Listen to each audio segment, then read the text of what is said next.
ابھی بہترین ٹاپک کے اوپر بات کرنے والے ہیں ہمارے سامنے نصیحتی انداز میں بھی کچھ واضح و نصیحت کرنے والے ہیں. اس سے پہلے انشاءاللہ خیر سے یہ آغاز کریں گے ہم لوگ انشاءاللہ. زبیر آپ کے ساتھ. السلام علیکم ورحمۃ اللہ وبرکاتہ. اعوذ باللہ من الشیطان الرجیم. بسم اللہ الرحمن الرحیم. والضحى والليل إذا سجى ما ودعك ربك وما قلى وللآخرة خير لك من الأولى ولسوف يعطيك ربك فترضى ألم يجدك يتيما فآوى ووجدك ضالا فهدى ووجدك عائلا فأغنى فأما اليتيم فلا تقهر وأما السائل فلا تنهر وأما بنعمة ربك فحدث. السلام علیکم. ان کے بعد میں انشاءاللہ بلا تاخیر شیخ کو مدعو کروں گا. آج جیسا کہ جو فتنے ہمارے کو سامنے نظر آتے ہیں اور سامنا ہمیں کرنا پڑتا ہے, ناسور فتنے جسے ہم کہہ سکتے ہیں, یعنی بہت سر چڑھ کر بولنے والے فتنے. میں خواتین سے بھی گزارش کروں گا کہ وہ باتیں سب چھوڑ کر توجہ سے سنیں انشاءاللہ. بیان شیخ محترم ہمارے بیچ میں موجود ہیں اور اچھے انداز میں سمجھائیں گے. شہوت کا فتنہ اس بارے میں انشاءاللہ ہم سنیں اور اس کے اوپر عمل کرنے کی کوشش کریں. اللہ سے دعا ہے اللہ تعالیٰ نے جو بھی باتیں سنتے ہیں حق کے اوپر عمل کرنے کی اللہ سے دعا ہے.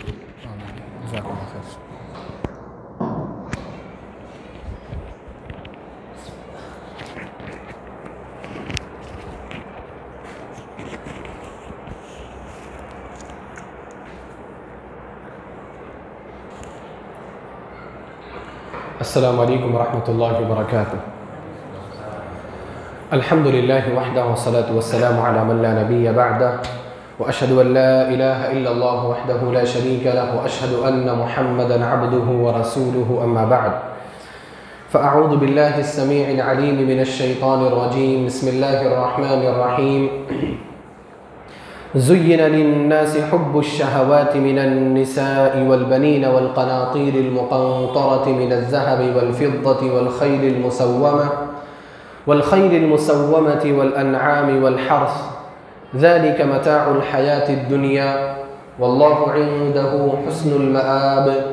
قل أنبئكم بخير من ذلكم للذين اتقوا عند ربهم جنات تجري من تحتها الأنهار خالدين فيها وأزواج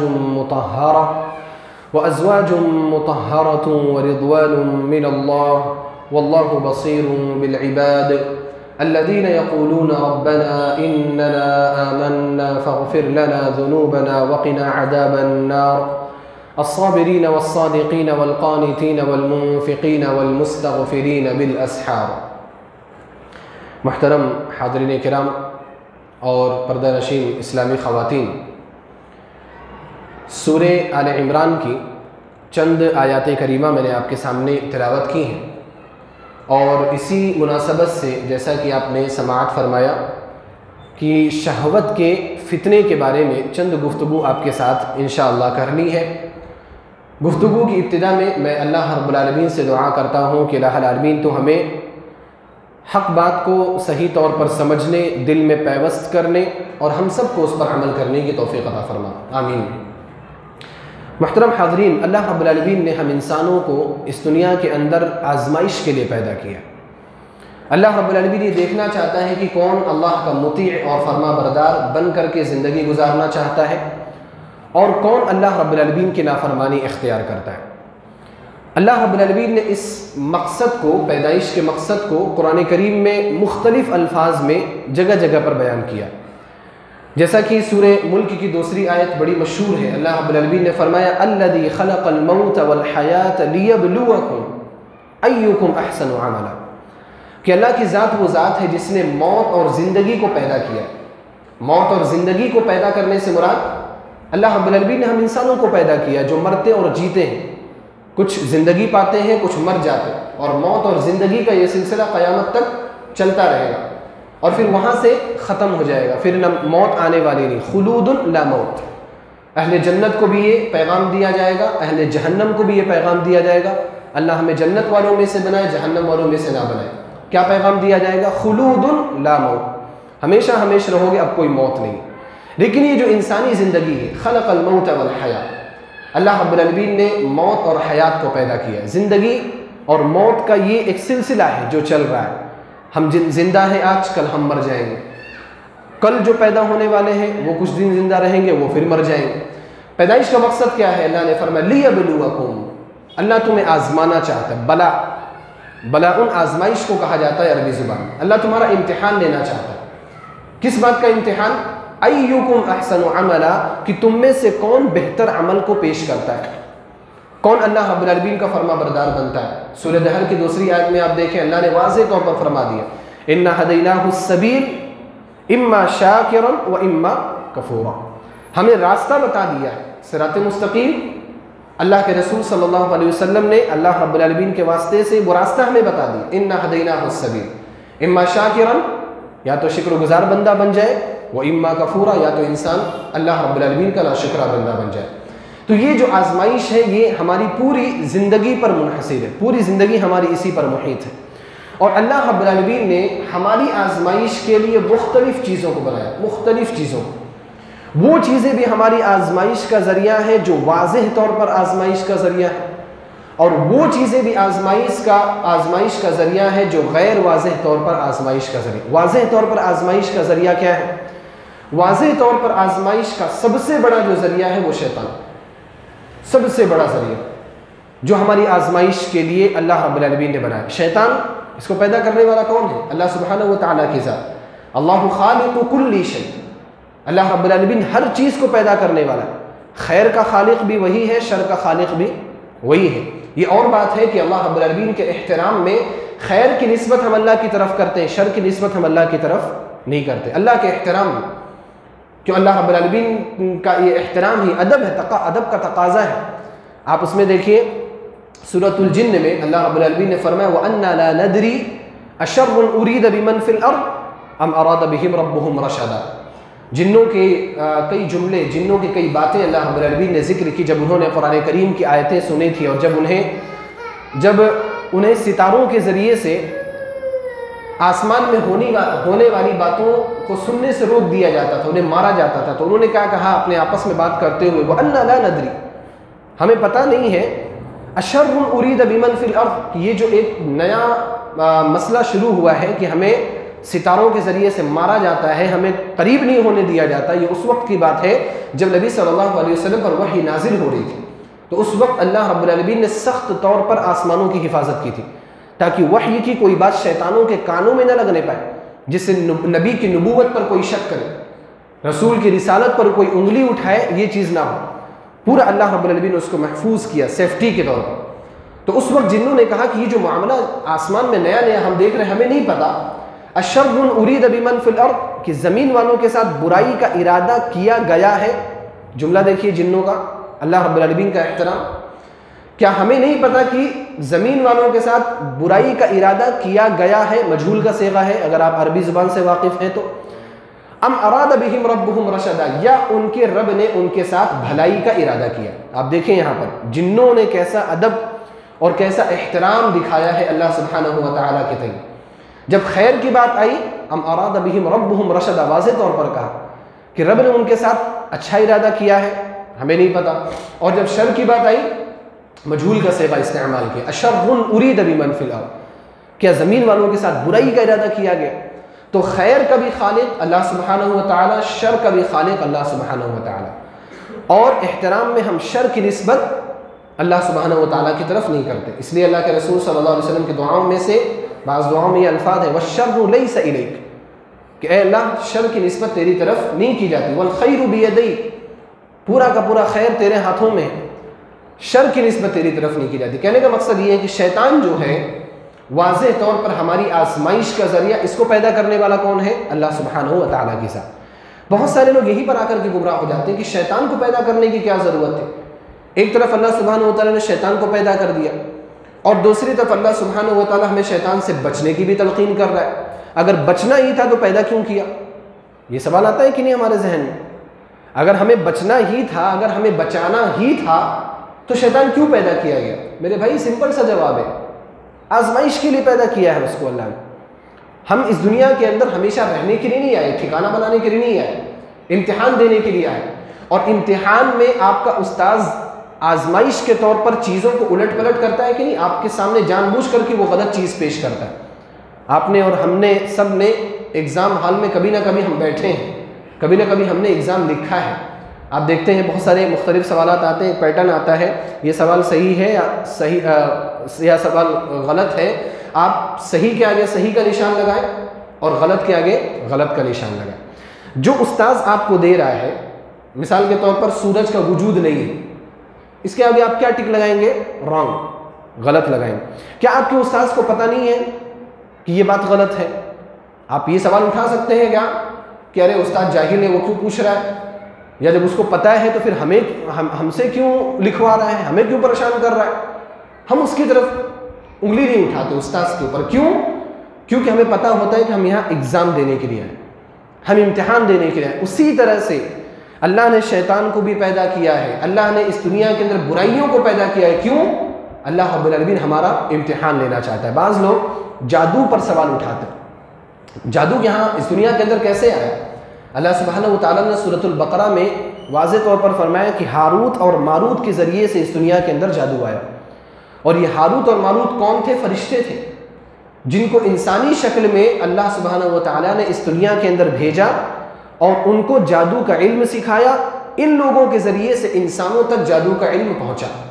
اب یہاں پر ایک عام انسان کا ذہن گھوم جاتا ہے کہ جادو جیسی بری چیز جس کو قرآن کریم میں کفر کہا گیا ہے، جس کے کرنے والے کے اوپر قتل کی سزا ہے، صحابہ کرام نے قتل کیا، نبی صلی اللہ علیہ وسلم نے اس سے منع کیا، اس جادو کو فرشتوں کے ذریعے سے بھیجا گیا، یہ کون سی بات ہے؟ تو میرے بھائی جب یہ آپ سمجھ جائیں گے نا کہ ہماری جو زندگی ہے وہ کیا ہے؟ آزمائش کی زندگی، تو اس سوال کا جواب آپ کو بآسانی مل جائے گا، کوئی بھی دقت نہیں ہوگی. ہماری آزمائش والی زندگی ہے. ساری برائیاں اللہ سبحانہ و تعالیٰ نے یہاں رکھنی ہے. کیوں رکھنی ہے؟ اس لیے رکھنی ہے تاکہ آپ اس سے بچیں اور امتحان میں کامیاب ہو کر کے دکھائیں. تو کہنے کی بات یہ ہے کہ اس دنیا کے اندر ظاہری طور پر فتنے بہت زیادہ ہیں، اور ان ظاہری فتنوں میں سے میں نے ایک دو کا ذکر کیا. شیطان ظاہری فتنہ، جادو ایک ظاہری فتنہ. لیکن کچھ چیزیں ایسی ہیں جو جائز ہیں، لیکن کبھی کبھار وہ چیزیں بھی ہمارے لیے فتنہ بن جاتی. انہی چیزوں میں سے ایک شہوت کا فتنہ ہے.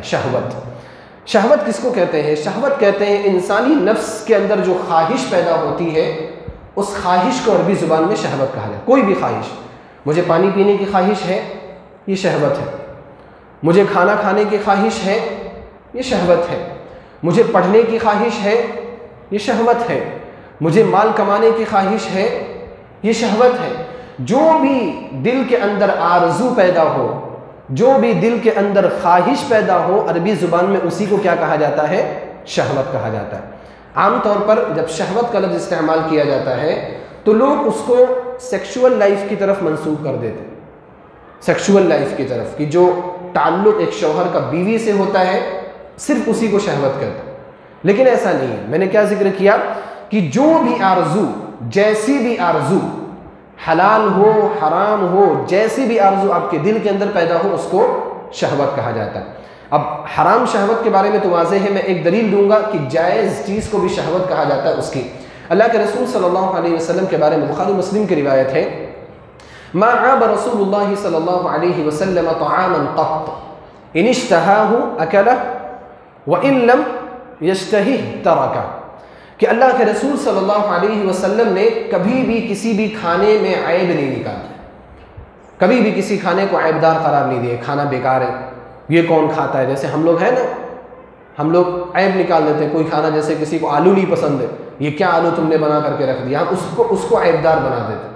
کسی کو بیگن نہیں پسند ہے، کسی کو کچھ نہیں پسند، کسی کو کچھ نہیں پسند. آپ کو پسند ہے تو کھائیے، نہیں پسند ہے تو مت کھائیے، عیب مت نکالیے. کیوں؟ کیونکہ اللہ سبحانہ و تعالیٰ نے اس حلال چیز کو آپ کے لیے پیدا کیا. اگر آپ اس میں عیب نکالتے ہیں تو گویا کہ ڈائریکٹ اللہ سبحانہ و تعالیٰ کی خلقت میں، صفت تخلیق میں آپ عیب نکال رہے ہیں، اور یہ بہت بڑا جرم ہے۔ تو اللہ کے رسول صلی اللہ علیہ وسلم کا طریقہ کیا تھا کہ آپ علیہ السلام نے کبھی کسی کھانے میں عیب نہیں نکالا۔ آگے جملہ کیا ہے؟ ان اشتہاہ اکلہ، اگر آپ علیہ السلام کو وہ کھانا اچھا لگا، اگر آپ کو اس کھانے کی شہوت ہوئی، خواہش ہوئی، اکلہ، آپ نے وہ کھانا کھا لیا۔ وَإِن لَمْ يَشْتَهِ تَرَكَهُ، اور اگر آپ کو اس چیز کی خواہش نہیں ہوئی تو آپ نے وہ کھانا چھوڑ دیا۔ یہاں پر کھانا کھانے کی جو آرزو پیدا ہوتی ہے، اس کھانا کھانے کی آرزو کو کیا کہا گیا؟ شہوت کہا گیا۔ تو اس سے پتہ یہ چلتا ہے کہ ہر خواہش چاہے جائز ہو ناجائز ہو، دل میں پیدا ہو رہی ہے، ہر وہ آرزو جو دل میں آتی ہے اس کو کیا کہا جاتا ہے؟ شہوت کہا جاتا ہے۔ اب شہوت کی اسی وجہ سے علماء نے دو قسمیں کی ہیں، ایک شہوت وہ ہے جو حلال شہوت ہے، اور ایک شہوت وہ ہے جو حرام شہوت ہے۔ اب یہاں پر میں نے جو آیت کریمہ آپ کے سامنے تلاوت کی ہے، 3 آیات یا 4 آیات سورہ آل عمران کی، اس کی روشنی میں اپنی بات آگے بڑھاؤں گا کہ شہوات میں جائز کیا ہے، حرام کیا ہے۔ اور جائز شہوات تو بہت زیادہ ہے، اگر اس کو ہم گننے بیٹھیں گے تو ہم اس کو گن نہیں سکتے، کیونکہ اللہ رب العالمین کا یہ رحم ہے، اللہ کی یہ رحمت ہے ہم انسانوں کے ساتھ کہ اللہ رب العالمین نے حلال چیزیں بہت زیادہ رکھی۔ کچھ لوگوں کا ذہن ایسا ہوتا ہے نا کہ مولوی صاحب نے یہ بھی حرام کہہ دیا، یہ بھی حرام کہہ دیا، یہ بھی حرام کہہ دیا، بھئی حلال کیا ہے؟ کچھ لوگوں کا ذہن ایسا ہوتا ہے، وہ تنگ ہو جاتے ہیں فوراً، وہ سمجھتے ہیں کہ بس اب سارے دروازے بند ہو گئے، سارے راستے بند ہو گئے، حالانکہ ایسا نہیں ہے۔ اللہ رب العالمین نے حلال بہت زیادہ رکھے۔ آپ رشتوں میں دیکھو، اللہ رب العالمین نے کیا فرمایا؟ حرمت علیکم امہاتکم وبناتکم واخواتکم وعماتکم وخالاتکم، جن رشتوں سے، جن عورتوں سے شادی کرنا حرام ہے، تمہاری مائیں، تمہاری بیٹیاں، یہ رشتے اللہ سبحانہ و تعالیٰ نے بتایا، چند رشتے، تھوڑے رشتے۔ اس کے بعد اللہ نے جب حلال کی بات کی تو کیا کہا؟ وَأُحِلَّ لَكُم مَّا وَرَاءَ ذَلِكُمْ، اس کے علاوہ جتنی عورتیں ہیں دنیا کے اندر، سب سے شادی کرنا تمہارے لیے حلال ہے۔ یہ چند تمہارے لیے حرام ہے، چند معدودے۔ بتانے کا مقصد کیا ہے کہ اللہ سبحانہ و تعالیٰ کی رحمت ہے ہم انسانوں کے ساتھ کہ اللہ نے حرام بہت تھوڑا سا رکھا ہے اور حلال بڑا وسیع کیا ہے۔ کھانے میں آپ دیکھ لو، کھانے میں اللہ سبحانہ و تعالیٰ نے کھانے میں جن چیزوں کو حرام قرار دیا، چند چیزیں ہیں جن کا ذکر کیا۔ حرمت علیکم المیتہ، مردار حرام ہے، والدم، بہتا ہوا خون حرام ہے، ولحم الخنزیر، خنزیر کا گوشت حرام ہے، وما اہل لغیر اللہ بہ، غیر اللہ کے سامنے اس کی رضا حاصل کرنے کے لیے اگر ذبح کیا جائے اس کو کھانا حرام ہے، والمنخنقہ، جس کا گلا گھٹ جائے، جس جانور کا اپنے آپ مر جائے وہ حرام ہے، والموقوذہ، لاٹھیوں سے جس کو مار دو وہ حرام ہے، والمتردیہ، اوپر سے جو نیچے گر جائے وہ حرام ہے، والنطیحہ، سینگ سے لڑائی کرتے ہوئے سینگ سے اگر کوئی جانور کسی جانور کو مار دیتا ہے وہ مر جاتا ہے تو وہ حرام ہے، وما اکل السبع، درندہ جس کو کھا لے وہ حرام ہے۔ یہاں بھی استثناء کر دیا، الا ما ذکیتم، کتے نے آ کر کے پکڑ لیا، جانور زندہ تھا، آپ نے ذبح کر دیا، وہ جانور حلال آپ کے لیے۔ وما اکل السبع الا ما ذکیتم وما ذبح علی النصب، آستانوں پر، مزاروں پر اور مندروں پر جہاں بھی ذبح کیا جائے جانور کو وہ جانور حرام ہے۔ وان تستقسموا بالازلام، اور تیر، پانسے، یہ چیزیں حرام ہیں۔ حلال کیا ہے؟ اس کے علاوہ سب جانور حلال، اس کے علاوہ ساری چیزیں حلال۔ جو بھی چیزیں قرآن کریم میں بیان کی گئی ہیں، نبی علیہ السلام نے جو چیزیں عموم کے طور پر بیان کر دی وہ حرام، بقیہ حلال بہت زیادہ ہے۔ تو ہمارے اوپر اللہ رب العالمین کا رحم ہے کہ اللہ رب العالمین نے حلال بہت زیادہ رکھا ہے، حرام چیزیں بہت کم رکھی ہیں۔ تو ان آیات کی روشنی میں چند باتیں آپ کے سامنے رکھنا چاہوں گا جو حرام شہوات ہیں، جو حرام خواہشات ہیں، تاکہ ہم ان سے بچیں۔ حرام خواہشات اللہ رب العالمین نے کیا فرمایا؟ دیکھو، زُيِّنَ لِلنَّاسِ حُبُّ الشَّهَوَاتِ، اللہ نے عمومی طور پر بیان کیا، تمام لوگوں کے لیے شہوات کی محبت سجا کر کے پیش کر دی گئی۔ ہر شخص، شہوت کی محبت ہر شخص کے دل میں ہوں، آپ ہیں، صحابہ کرام تھے، انبیاء کرام تھے، سارے لوگوں کے دلوں میں شہوت کی محبت ہے، ہر شخص کے دل میں شہوت ہے۔ زُيِّنَ لِلنَّاسِ حُبُّ الشَّهَوَاتِ، اب کیا کیا شہوتیں ہیں؟ بہت ساری شہوتیں، لیکن عام طور پر جو شہوتیں ہوتی ہیں انسان کو، اللہ سبحانہ و تعالیٰ نے اس آیت کے اندر اس کو جمع کیا۔ فرمایا من النساء، سب سے پہلی جو شہوت ہوتی ہے انسان کے اندر، عورتوں کی شہوت ہوتی ہے، کیونکہ اللہ نے نیچرل، فطری طور پر ہمیں پیدا کیا ہے ایسا کہ مرد عورت کی طرف مائل ہوتا ہے، عورت مرد کی طرف مائل ہوتی ہے، یہ شہوت ہے۔ اب اس میں بھی حلال اور حرام ہے، اس میں بھی حلال اور حرام ہے۔ آپ نے نکاح کر لیا تو آپ کے لیے اس شہوت کو پورا کرنا، عورتوں کے تعلق سے اس خواہش کو پورا کرنا جائز۔ ہن لباس لکم وانتم لباس لہن، اللہ نے کیا فرمایا کہ عورتیں تمہارے لیے لباس، تم عورتوں کے لیے لباس، مطلب تمہارے لیے ہر طرح کی جائز خواہشات پوری کرنا ایک دوسرے سے جائز ہے۔ یہاں پر شہوت ہے، یہ شہوت حلال ہے، یہ جائز شہوت ہے۔ من النساء، اور عورتوں کے تعلق سے جو شہوت پیدا ہوتی ہے اللہ سبحانہ و تعالیٰ نے اس کا ذکر کیا، اور میں نے حلال شہوت کا تذکرہ کیا، لیکن عورتوں کے تعلق سے حرام شہوت بہت زیادہ ہے، اور خاص طور پر ہمارے معاشرے کے اندر۔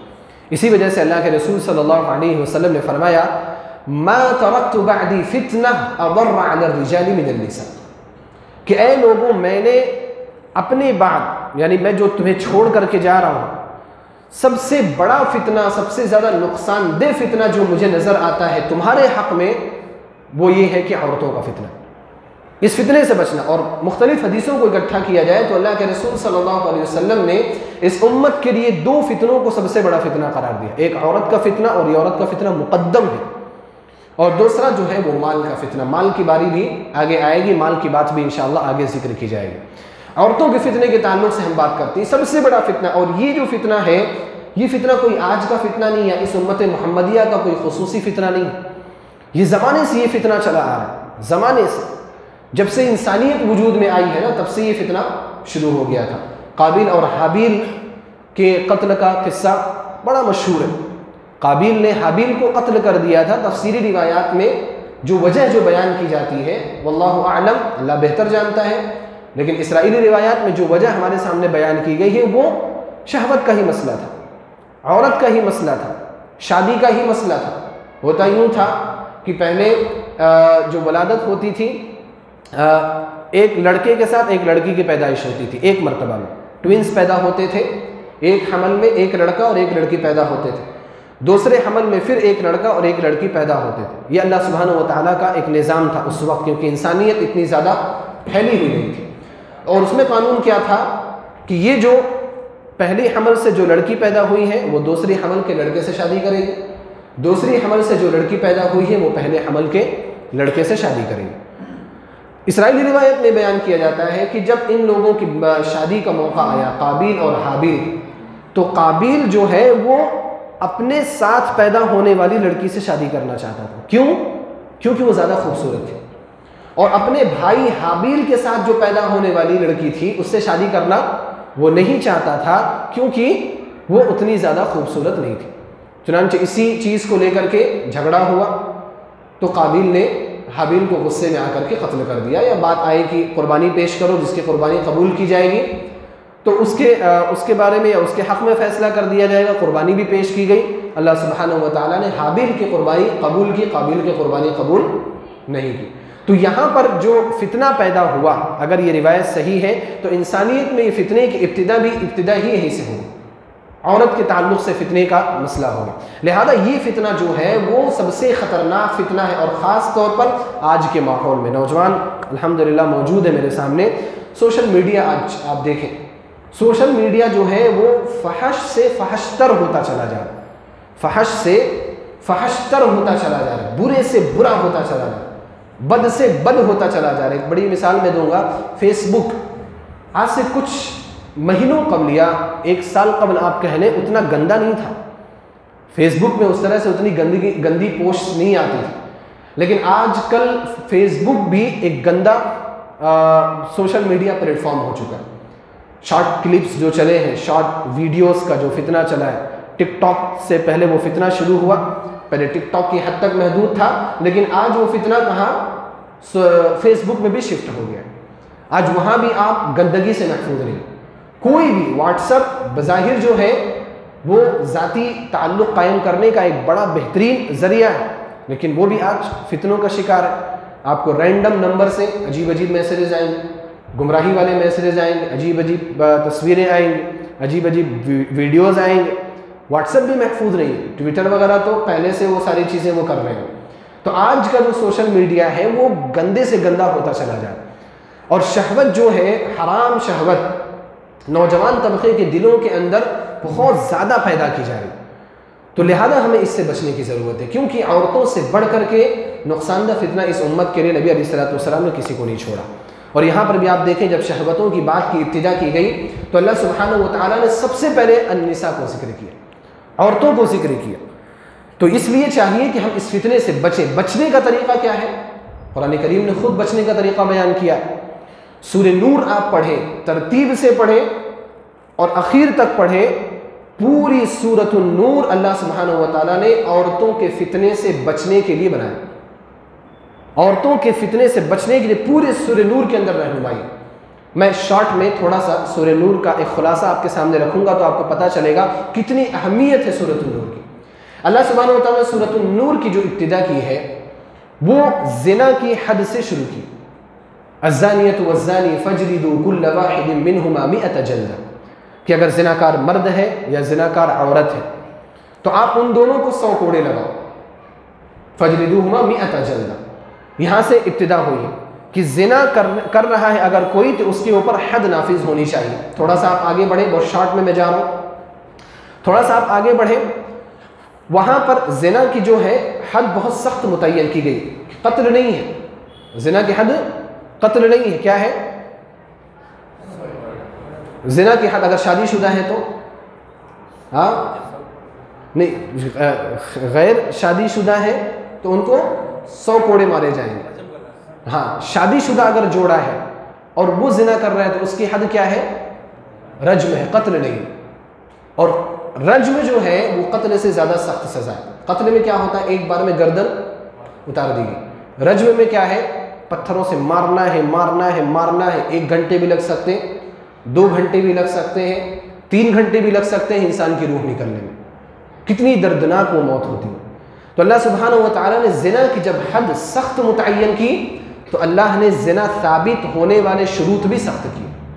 اللہ نے کیا فرمایا کہ اگر کوئی شخص کسی کے اوپر زنا کی تہمت لگاتا ہے تو اس کو 4 گواہ پیش کرنے ضروری ہے۔ والذین یرمون المحصنات ثم لم یأتوا بأربعة شہداء فاجلدوہم 80 جلدہ، کہ جو اگر کسی عفیفہ پاک دامن عورت کے اوپر زنا کی تہمت لگائے اور 4 گواہ پیش نہ کر سکے تو اب اس کو سزا اس کو نہیں ہوگی، سزا تہمت لگانے والے کو ہوگی۔ یہ پاکیزہ معاشرہ کیسے بنتا ہے؟ آپ اسٹیپ بائی اسٹیپ آپ دیکھتے جائیں۔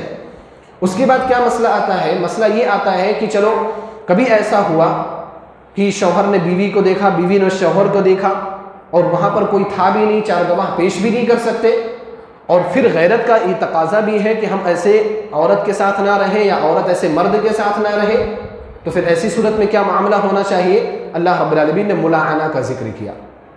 ملاعنہ یعنی آپس میں شوہر اور بیوی ایک دوسرے کے اوپر لعنت کر کے اپنی زندگی الگ کر لیں، یعنی دونوں الگ ہو جائیں، ملاعنہ کے ذریعے ایک دوسرے کے اوپر لعنت کریں۔ اس کی تفصیل بہت زیادہ ہے۔ اس کے بعد اللہ سبحانہ و تعالیٰ نے حضرت عائشہ رضی اللہ تعالیٰ عنہ کا واقعہ ذکر کیا، واقعہ افک جو بڑا مشہور ہے۔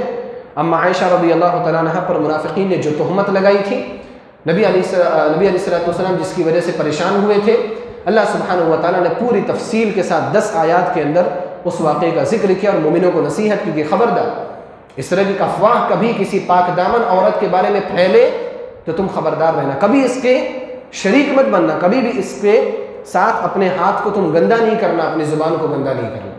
واقعی اس کے ذریعے سے ہمیں یہ تعلیم ہے۔ اس کے بعد اب ایسی نوبت ہی نہ آئے، یہ زنا کی جو حد ہے نا، ایسی نوبت ہی نہ آئے۔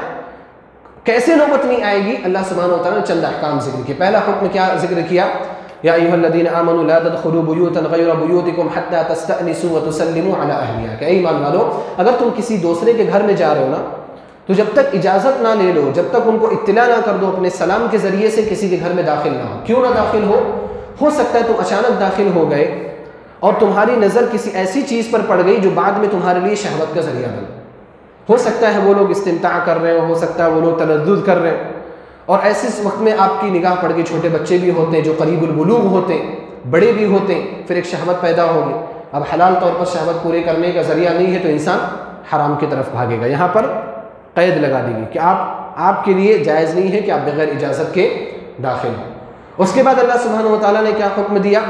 زنا کی نوبت نہ آئے، پاکیزہ معاشرہ بنے، عورتوں کا جو فتنہ ہے یا شہوت کا جو فتنہ ہے اس تعلق سے کنٹرول میں رہے، قل للمؤمنین یغضوا من ابصارہم ویحفظوا فروجہم، کہ نبی صلی اللہ علیہ وسلم آپ مومنوں کو حکم دیجیے، آپ ان کو کہیے کہ نگاہیں نیچی رکھ کر کے چلا کرو، چلتے ہوئے راستے میں اگر کسی غیر محرم پر نظر پڑ جا رہی ہے اپنی نگاہ نیچی کر لو، یہ تمہارے دل کے لیے پاکیزگی کا ذریعہ، یہ تمہارے دل کے لیے پاکیزگی کا ذریعہ۔ اور اس کے بعد یہی حکم سیم عورتوں کو بھی دیا، وَقُلْ لِلْمُؤْمِنَاتِ يَغْضُضْنَ مِنْ أَبْصَارِهِنَّ کہ مومنات سے کہو، مومنہ عورتوں سے کہو کہ وہ بھی اپنی نگاہ نیچی رکھیں، صرف مرد کو نہیں ہے، صرف مرد کو یہ حکم نہیں ہے، عورتوں کو بھی یہ حکم ہے، کیونکہ عورتوں کے اندر بھی کسی کو دیکھتے وقت خواہش کا پیدا ہو جانا ممکن ہے فطرت کے ناحیے سے، تو اگر کسی مرد کو دیکھتے ہوئے شہوت پیدا ہو رہی ہے تو یغضضن من ابصارہن ویحفظن فروجہن، اور صرف نگاہ کو بچا کر کے شرمگاہ کی حفاظت نہیں ہوتی، شرمگاہ کے عدم حفاظت کے اور بھی بہت سارے ذرائع۔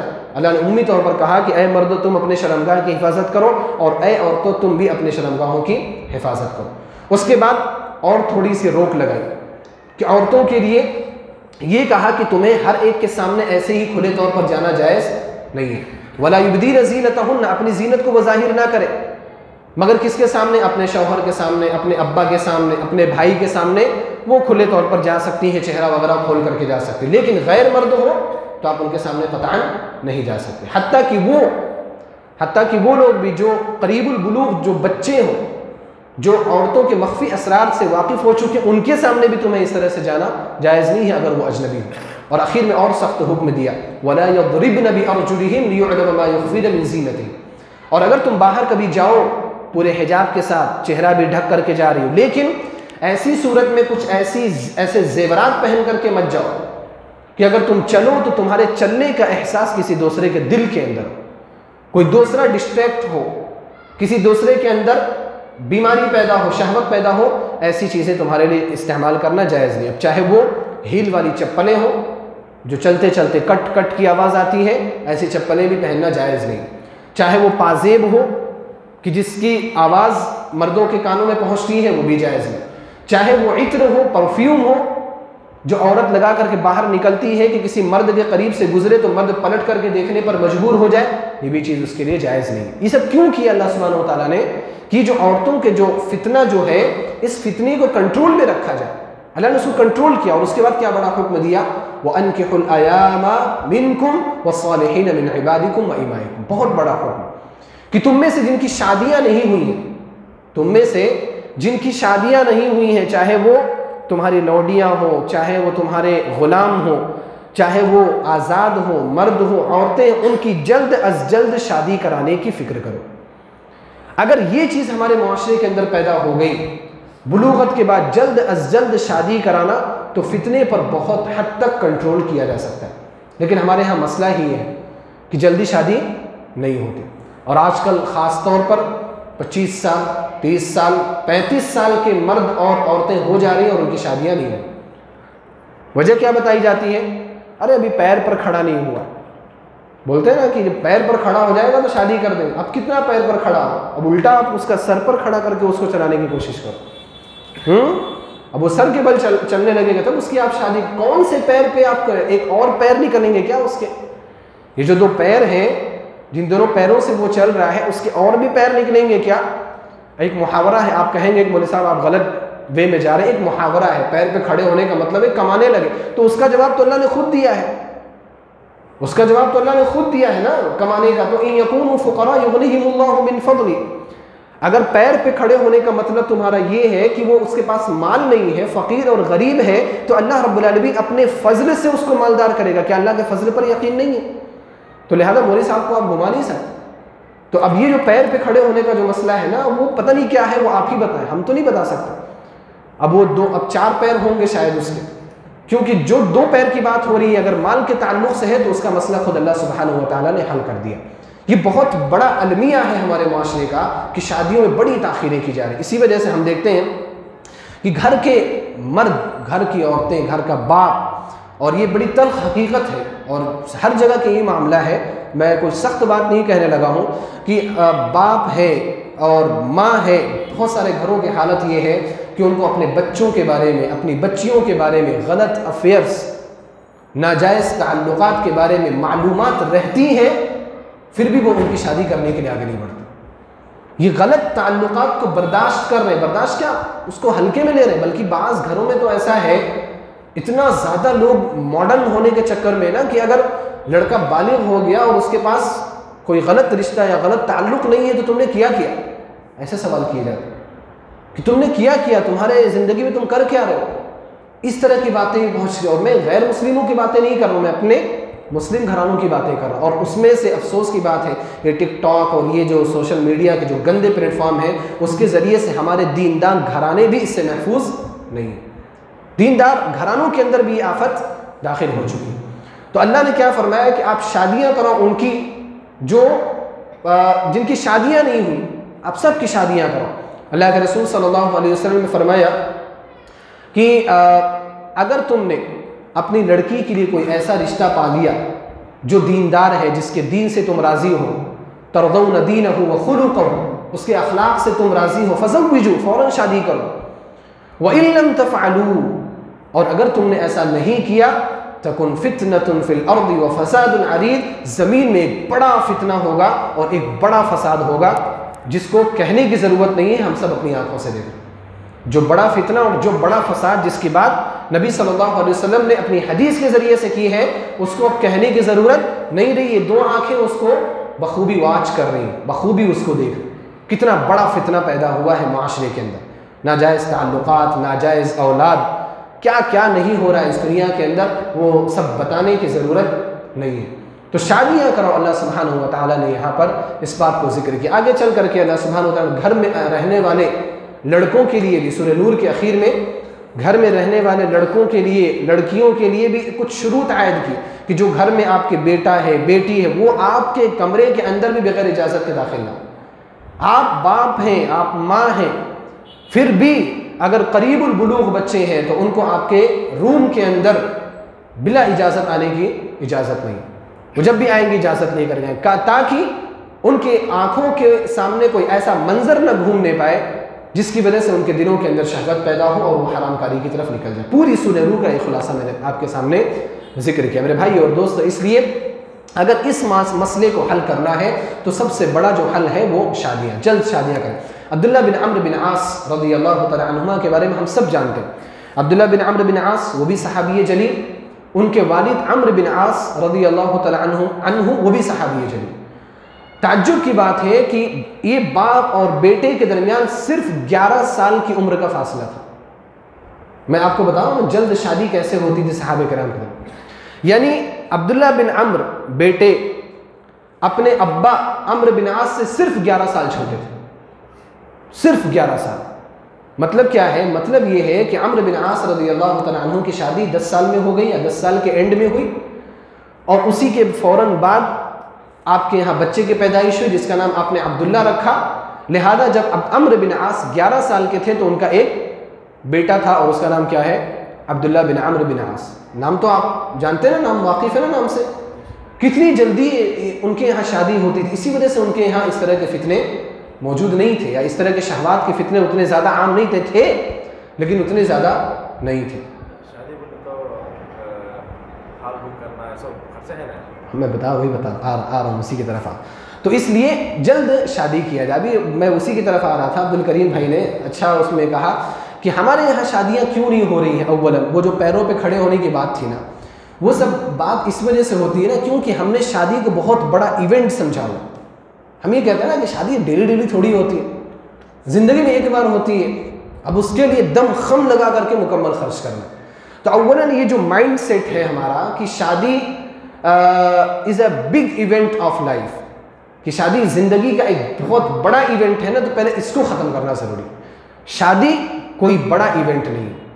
اور یہ جو تعلیمات ہیں یہ ہماری اور آپ کی نہیں، ہمارے نبی جناب محمد رسول اللہ صلی اللہ علیہ وسلم کی تعلیمات. آپ سب کے سامنے وہ سب حدیثیں ڈھکی چھپی نہیں ہیں. آپ علیہ السلام کی مجلس میں بیٹھے بیٹھے شادی ہو جاتی تھی. اللہ کے رسول صلی اللہ علیہ وسلم کے پاس ایک خاتون آتی ہیں، بخاری اور مسلم کی روایت، کئی کتب ستہ میں تقریباً وہ روایت موجود ہے. اللہ کے رسول صلی اللہ علیہ وسلم کو ہبہ کرنے کے لیے کہ میں آپ کو ہبہ کرتی ہوں، آپ مجھ سے استمتاع کر سکتے ہیں. اور نبی علیہ السلام کا خاصہ تھا، یہ آپ کے ساتھ خاص تھا کہ اگر کوئی عورت ایسے آپ کو ہبہ کرے تو آپ علیہ السلام بغیر شادی بھی اس سے، بغیر نکاح بھی آپ اس سے فائدہ اٹھا سکتے تھے. آپ علیہ السلام کے پاس آلریڈی کئی بیویاں موجود تھیں. آپ نے اوپر سے نیچے دیکھا آپ علیہ الصلوۃ والسلام نے کچھ بھی نہیں کہا، یعنی جواب نفی میں تھا کہ میں آپ کو اپنی زوجیت میں رکھنا نہیں چاہتا۔ تو پاس میں جب ایک صحابی موجود تھے، جب انہوں نے دیکھا کہ نبی علیہ الصلوۃ والسلام اگنور کر رہے ہیں، تو انہوں نے کہا اے اللہ کے رسول صلی اللہ علیہ وسلم، اگر آپ کو ان کے تعلق سے کوئی حاجت نہیں ہے تو میری شادی ان سے کرا دیجیے۔ کیا کہا انہوں نے؟ میری شادی ان سے کرا دیجیے۔ تو اللہ کے رسول صلی اللہ علیہ وسلم نے کہا کہ آپ کے پاس کچھ ہے ان کو دینے کے لیے؟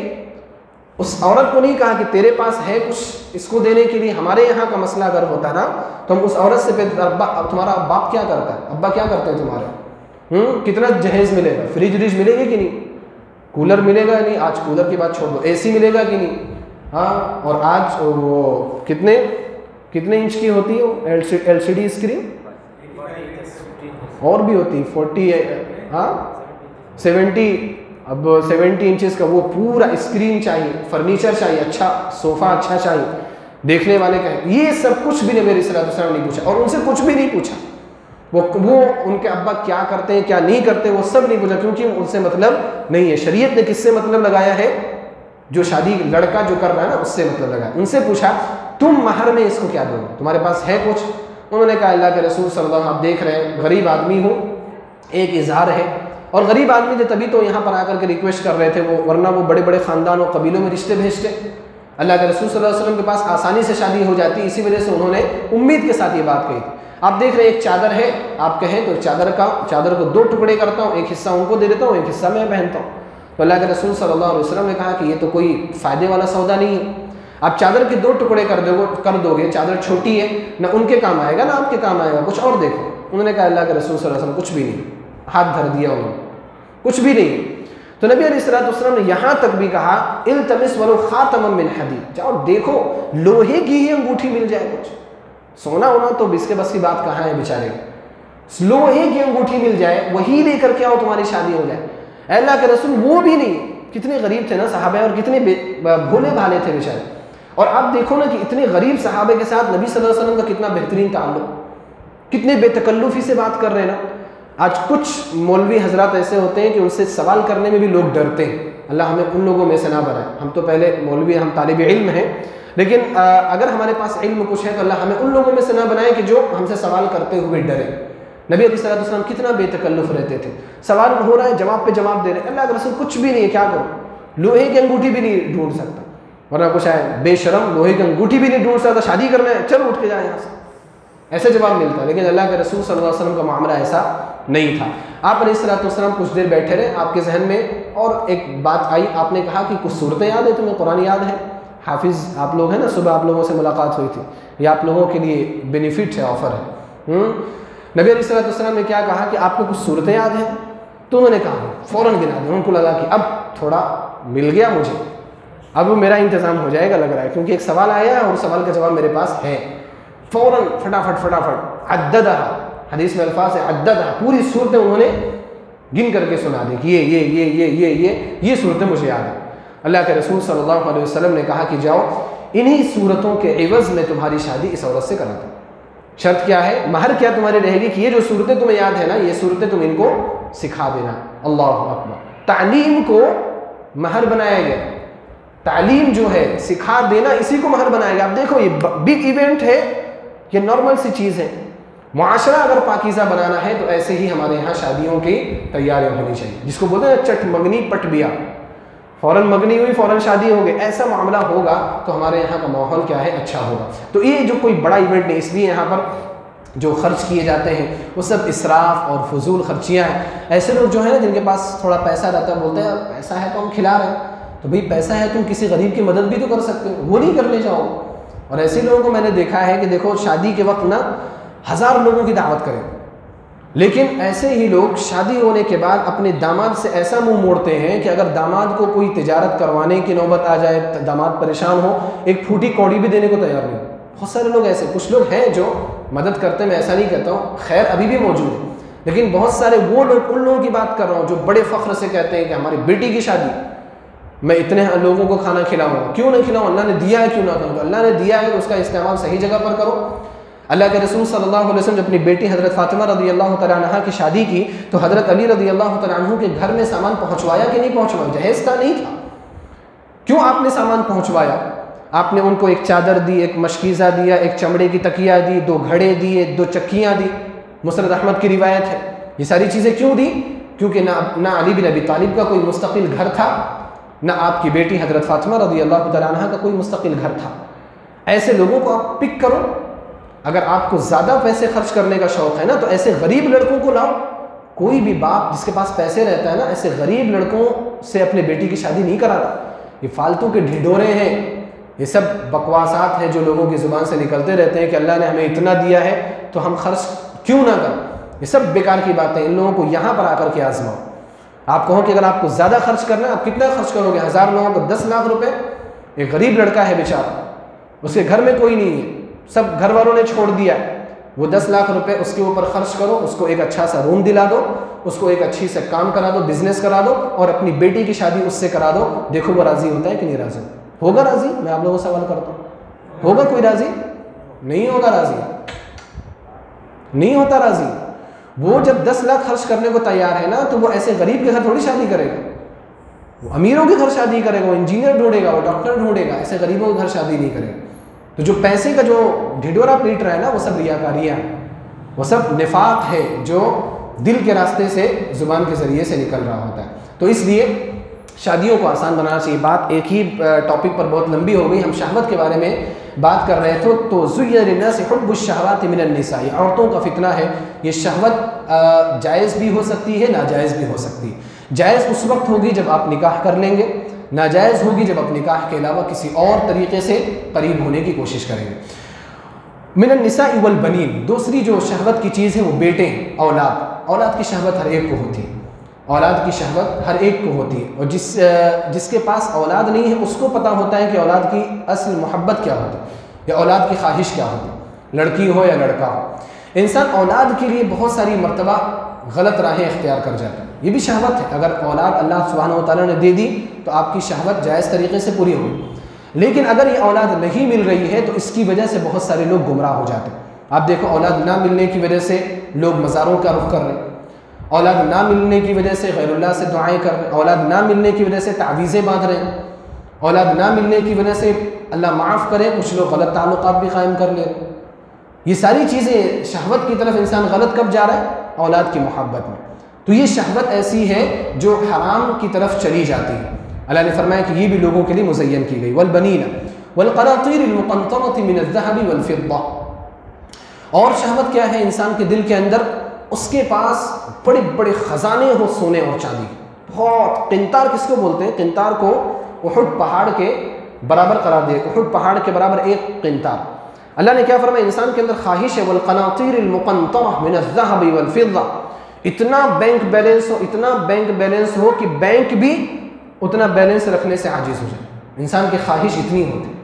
اللہ کے رسول صلی اللہ علیہ وسلم نے کیا فرمایا کہ انسان جو ہے ابن آدم، لو ان لابن آدم وادیا من ذهب احب ان يكون له وادیا، اگر آپ کو ایک وادی بھر کر کے سونا دے دیا جائے۔ وادی کس کو بولتے ہیں نا؟ آج ہم گئے تھے نا نائڈوار پرلی، میں نے بولا تھا نا وادی کیا ہے؟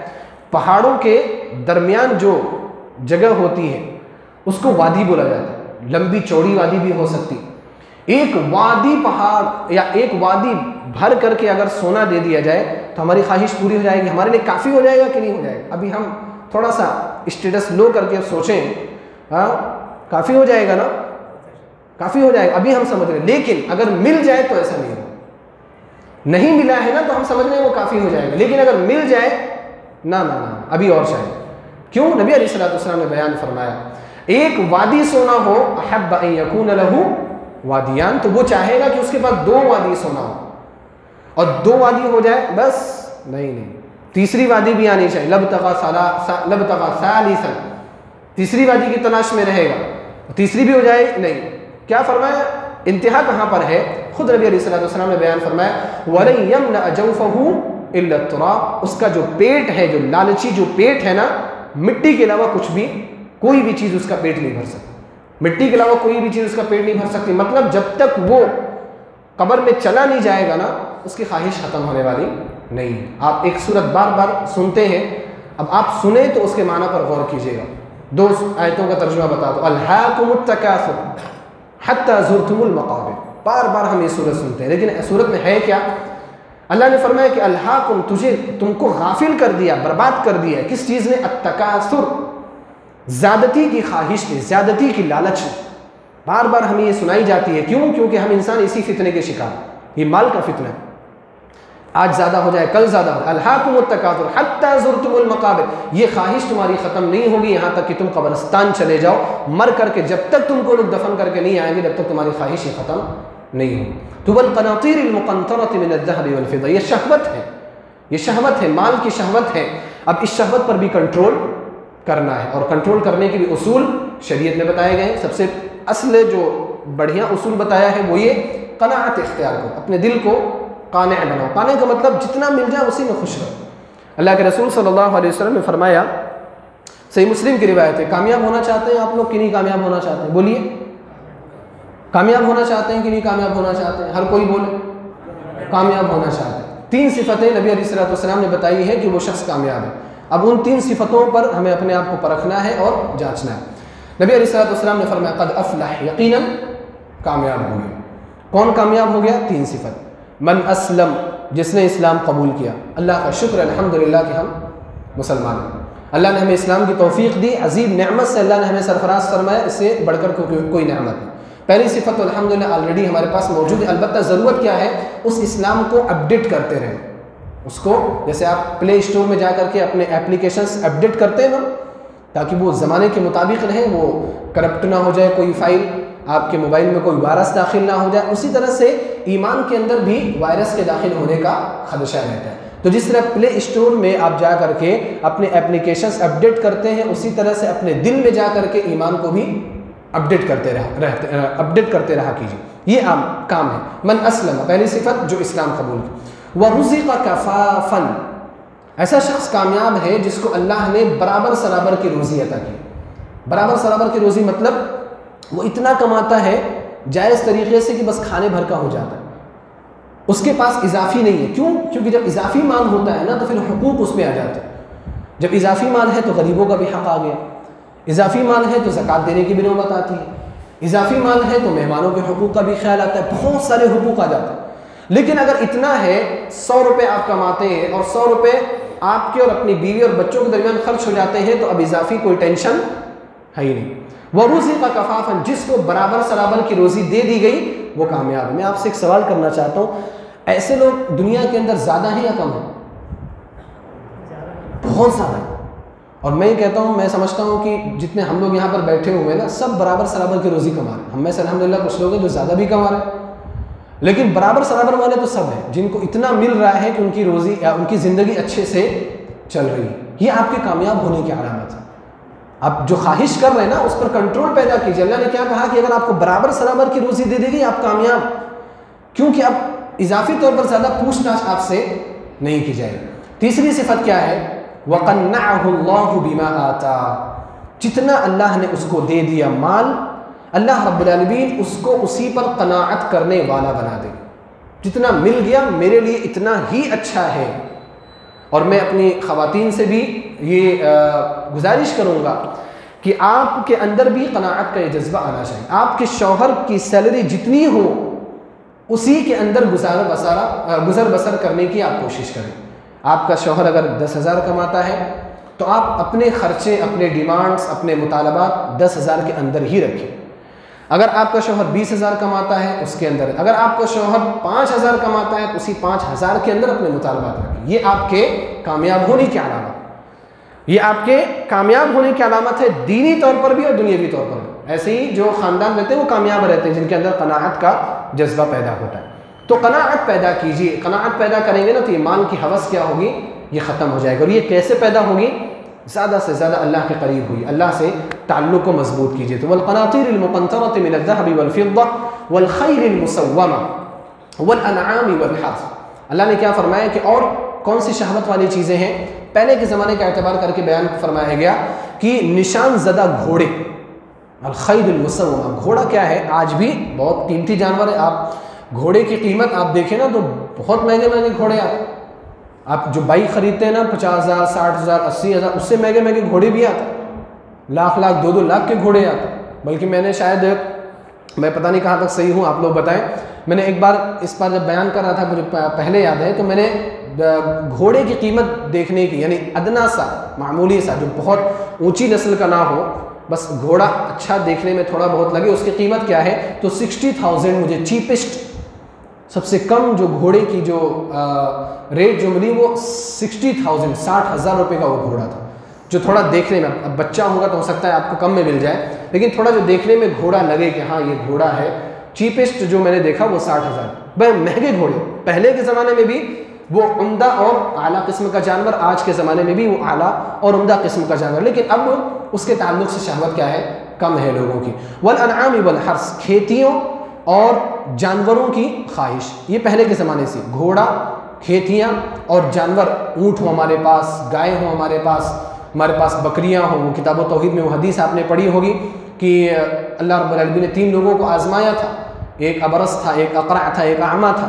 تو ان لوگوں سے جب پوچھا گیا کہ تمہیں کیا چاہیے، تو ایک نے کیا کہا، مجھے اونٹ چاہیے، ایک نے کیا کہا، مجھے گائے چاہیے، اور ایک نے کیا کہا، مجھے بکری چاہیے، کیونکہ یہ سب چیزیں بڑی سمجھی جاتی ہیں۔ لیکن آج ان خواہشات کی جگہ پر جو جگہ لی ہے BMW، فراری، ہاں، اور کیا کیا، ہاں، اب بہت ساری گاڑیاں ہیں، یہ گاڑیاں ہمارے پاس ہیں۔ اور بائک میں آپ دیکھ لو KTM ہو، PTM یوز کرو گے تو KTM آئے گا، اور بلٹ ہے، اور کیا ہے، R15، پتہ نہیں کون کون سے بائک ہے۔ نوجوانوں میں بائک کی شہوت، بڑوں میں کار کی شہوت، یہ بہت زیادہ ہو چکی، اور انسان اس کے لیے کیا کر رہا ہے، انسان اس کے لیے حرام طریقے اختیار کر رہا ہے۔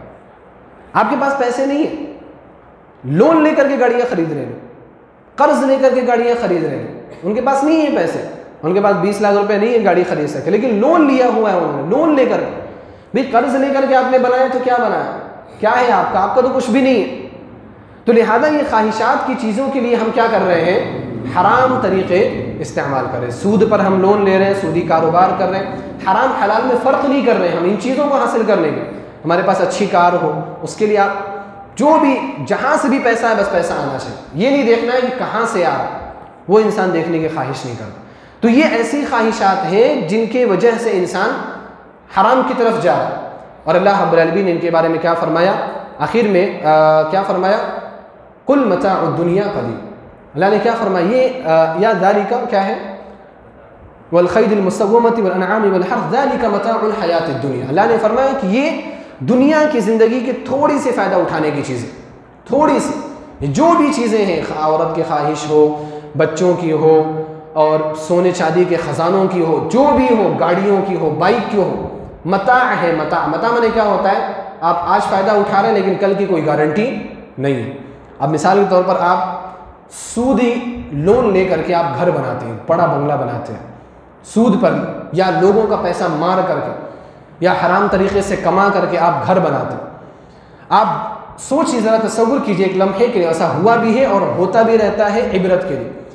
آپ اس گھر کو آپ نے کمپلیٹ کیا، آخری اینٹ لگائی، آخری ٹائلز آپ نے لگائی، اور اس کے بعد اس گھر میں قدم رکھنے سے پہلے آپ کی موت ہو گئی، آپ نے کیا پایا، آپ نے کیا پایا اسے، ہو سکتا ہے کہ نہیں ہو سکتا، پورا سب آپ نے حرام کام کیا، اور اس گھر سے آپ نے فائدہ بھی نہیں اٹھایا۔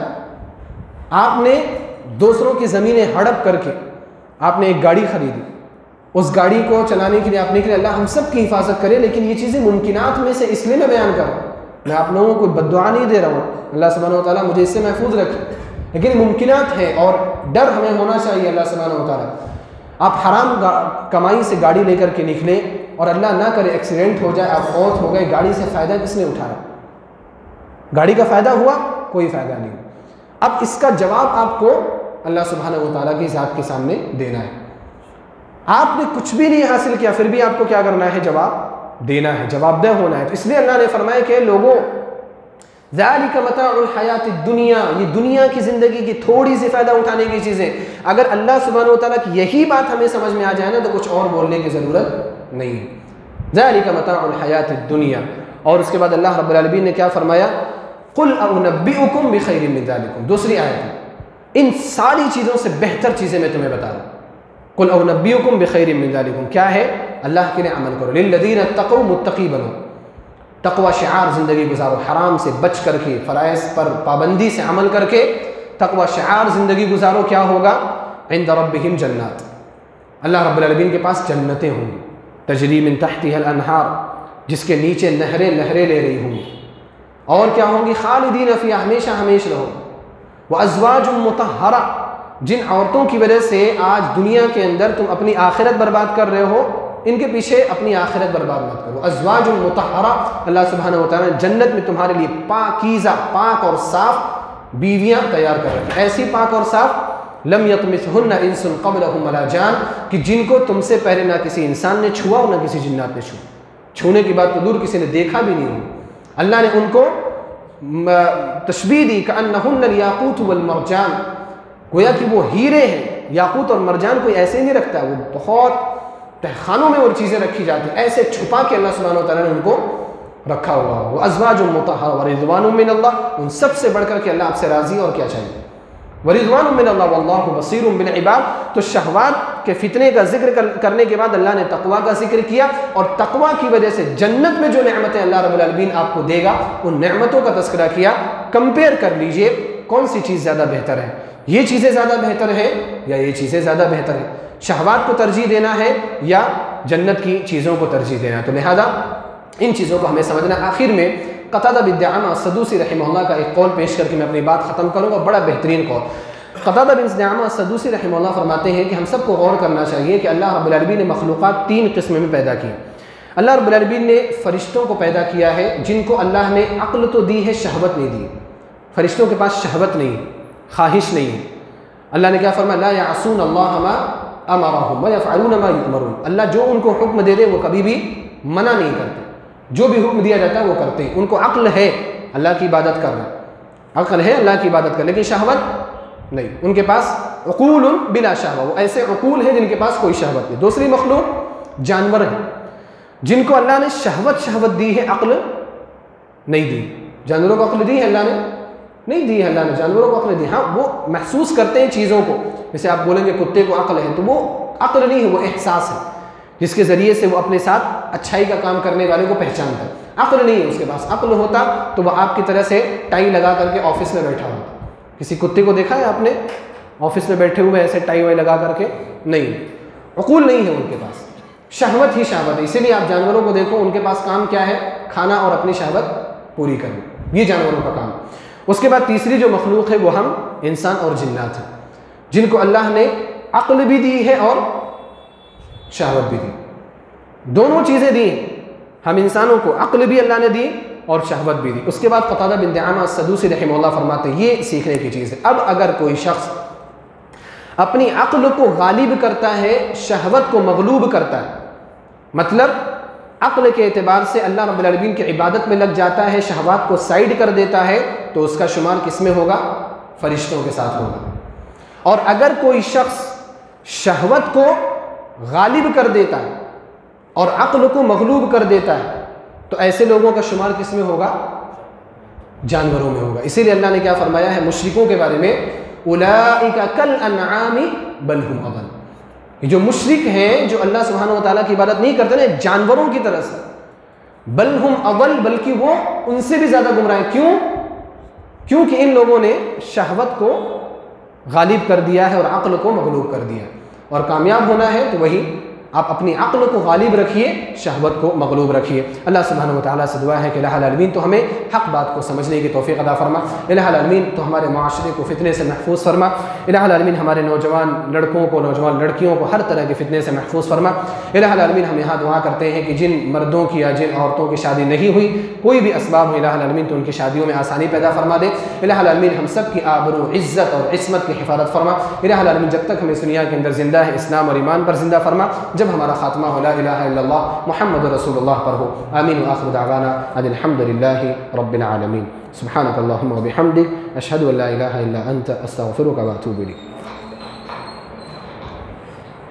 کچھ بولیں گے؟